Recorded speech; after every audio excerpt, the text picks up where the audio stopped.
14টি union নিয়ে গঠিত বাকেরগঞ্জ উপজেলা।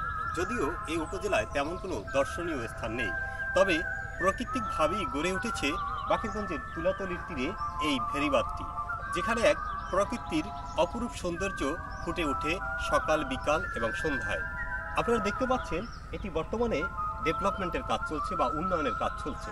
এই কাজটি যদি সমাপ্ত হয় তাহলে এখানে দর্শনার্থীদের ঢল নামবে প্রতিদিন, আর বাকেরগঞ্জে পর্যটনের এক নতুন সম্ভাবনা তৈরি হবে।